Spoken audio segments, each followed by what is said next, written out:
तो कैसे हो मेरे भाई लोग। तो आज हम सभी यहाँ पर एक ही चीज़ को समझने के लिए इकट्ठा हुए और वो चीज़ है टोक्यो रेवेंजर्स की फाइनल फाइट को। और फाइनल फाइट से मेरा मतलब था अपना टाकीमिची वर्सेस माइकी की फाइट। अब जिन लोगों ने अपनी बैटिंग माइकी पर लगा दी है उन लोगों को टेंशन लेने की कोई ज़रूरत नहीं है, क्योंकि जो फाइनल फाइट की बैटल है उसमें सारे के सारे पत्ते खोल दिए जाते हैं। तो इस वीडियो को तुम्हारे दिमाग में घुसाने के लिए मैंने बहुत कुछ किया है, जैसे कि मैंने खुद मांगा को 10 बार पढ़ने के बाद एक एक टॉपिक को चुना है कि आपको कौन सा टॉपिक समझाना है, क्योंकि जो फाइट आर्क है वो इतनी आसानी से नहीं समझ में आएगा, क्योंकि उसमें बहुत कुछ राज खोल दिए जाते हैं। तो चलो फिर मैं फाइनल फाइट आर्क को समझाना शुरू करता हूँ। तो ये जो कहानी है वो टोक्यो रेवेंजर्स के फाइनल फाइट यानी कि माइकी वर्सेस टाकीमिची की लड़ाई है। अब इस लड़ाई को समझने के लिए तुम्हें पहले कुछ शुरुआत के पॉइंट्स को समझना पड़ेगा। माइकी ने टोक्यो मांजी गैंग को डिसबैंड कर दिया था और अब माइकी के अंदर के जो डार्क इंपल्सेस है वो काफी ज्यादा बढ़ चुके हैं, तो जिसकी वजह से वो काफी ज्यादा खतरनाक बन चुका है। और माइकी ने अपनी नई गैंग बना ली जिसका नाम है कांतो मांजी गैंग, जिसके अंदर सारे के सारे विलन्स ही हैं। और अब टाकीमिची ने ये फैसला कर लिया कि वो माइकी को ठीक करके वापस से उसकी पुरानी गैंग में लाकर रहेगा। और अब जिसके लिए टाकीमिची ने बना दिया है टोक्यो मांजी गैंग का सेकंड जनरेशन। अब ये पूरा का पूरा फाइट आर्क है A to Z। अब मैं कोई लंबी कहानी नहीं सुनाने वाला हूँ, मैं डायरेक्ट वहाँ पे लेकर जाऊंगा जहाँ पे ये फाइट शुरू हुई थी दोनों के बीच में। जब टाकीमिची माइकी से कहता है कि चलो अब हम दोनों लड़ाई करना स्टार्ट करते हैं, तब जब दोनों लड़ाई करना स्टार्ट करते हैं तब माइकी एक ही झटके में टाकीमिची को गिरा देता है और सबको लगता है कि ये लड़ाई इधर ही खत्म हो चुकी है। लेकिन फिर टाकीमिची खड़े होकर माइकी से ये कहता है कि तुम ये सब क्यों कर रहे हो। तो माइकी ये कहता है तुम्हें दिखाई नहीं दे रहा है कि मैं तुम सबको बचाने की तरीके से कोशिश कर रहा हूँ और मैं बचा रहा हूँ तुम लोगों को अपने आप से। माइकी कहता है ये सब मेरे लिए एक श्राप है और मैं वापस कभी नहीं आने वाला हूँ। तब जो माइकी के डार्क इंपल्सेस होते हैं उसके बारे में वकासा को ही पता होता है और इस पर टाकीमिची कहता है कि मैंने फ्यूचर में जाकर देख रखा है कि तुम कैसे विलन बन चुके हो और सबको मार रहे हो और मैं तुमसे प्रॉमिस किया था कि मैं तुम्हें वापस से ठीक करके रहूंगा। और इसी पर वकासा पीछे से कहता है तुम कुछ ठीक नहीं कर सकते हो, क्योंकि ये माइकी के भाई शिनचिरो सानो ने उसको हैंड ओवर कर रखा है डार्क इंपल्सेस। तब सबके सामने ये राज खुलता है कि कैसे शिनचिरो सानो ही था फर्स्ट टाइम लीपर। और ये वहाँ पे जो लोग थे सब सुनकर हैरान हो गए थे। अब क्योंकि वकासा को ये सब इसलिए पता था क्योंकि उसने शिनचिरो सानो के साथ काम कर रखा है और वो दोनों तब से साथ में जब से ब्लैक ड्रैगन का फर्स्ट जनरेशन शुरू हुआ था। अब माइकी जोर से चिल्लाते हुए कहता है तुम कुछ ठीक नहीं कर सकते और तुम यहाँ से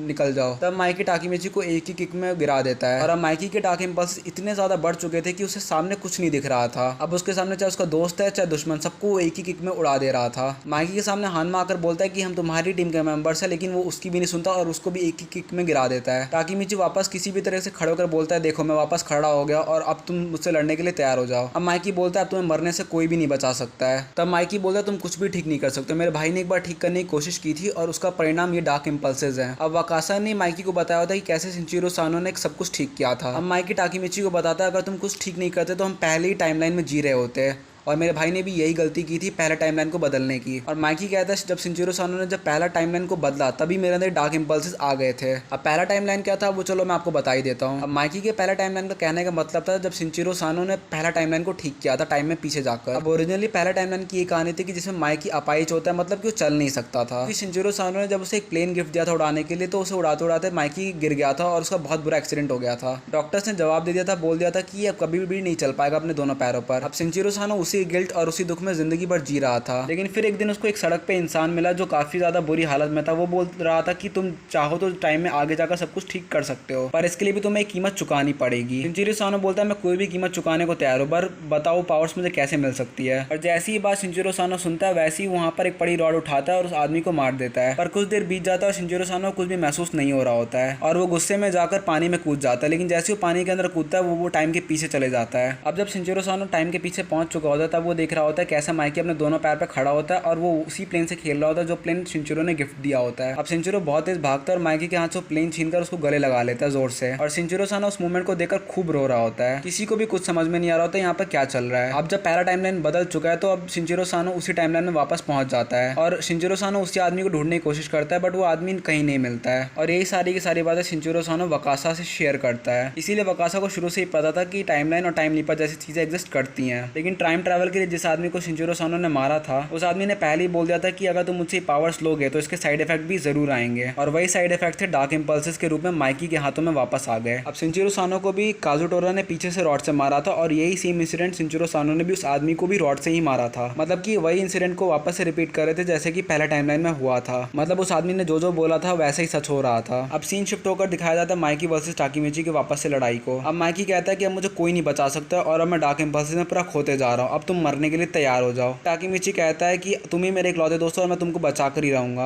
माइकी जैसे ही अपनी सुपर स्ट्रॉन्ग किक मारता है टाकीमिची उसे डॉज कर देता है और वही चीज टाकीमिची देखकर हैरान हो जाता है कि ये मैं कैसे कर रहा हूँ। पर टाकीमिची को पता चल चुका होता है कि उसकी आईसाइट बहुत ज्यादा स्ट्रांग हो चुकी है, मतलब कि वो कोई भी वार होने से पहले उसको देख सकता है और प्रेडिक्ट कर सकता है। अब टाकीमिची को पता चल गया था कि वो माइकी को अच्छी टक्कर दे सकता है इस लड़ाई में। अब माइकी जितने भी किक मार रहा था टाकीमिची उसको इजीली डॉज कर दे रहा था और ये चीज देखकर जो आसपास लोग गिरे हुए थे वो सब देखकर हैरान हो रहे थे कि कैसे हो सकता है। बट ताइजू और मित्सुयो को भरोसा हो जाता है कि टाकीमिची अब हरा सकता है इसको। अब सारे के सारे लोग टाकीमिची का भरोसा बढ़ा रहे होते हैं और इसी को देखकर माइकी को बहुत गुस्सा आता है और वो अपने अटैक्स को जल्दी जल्दी करना शुरू कर देता है और टाकीमिची भी काउंटर अटैक कर रहा होता है माइकी पर। ये लड़ाई जो भी देख रहा था उसको अपनी आंखों पर यकीन नहीं हो रहा होता है कि कैसे माइकी पिट भी सकता है। अभी लड़ाई का सबसे एंड मोमेंट आ जाता है। माइकी टाकीमिची से बोलता है कि तुम अब यहाँ से चले जाओ, तुम मुझे कभी ठीक नहीं कर सकते हो। माइकी तलवार लेकर टाकीमिची को स्टैब कर देता है बट मरते हुए भी टाकीमिची माइकी से कहता है कि मैं मरते मरते भी तुम्हारे डार्क इंपल्स अपने साथ लेकर जाऊंगा क्योंकि तुम मेरे इकलौते दोस्त हो। ये सब सुनकर माइकी पूरी तरह से टूट जाता है और रोने लग जाता है। माइकी जोर जोर से चिल्ला रहा होता है अगर टाकीमिची तुम मर गए तो मैं भी नहीं जीने वाला हूँ इसके बाद। वहाँ पे जितने भी लोग थे सब रो रहे होते हैं कि कैसे टाकीमिची अब मरने वाला है। माइकी अब अपने डार्क इंपल्स से बाहर आ चुका था और वो पूरी तरीके से नॉर्मल बिहेव कर रहा था,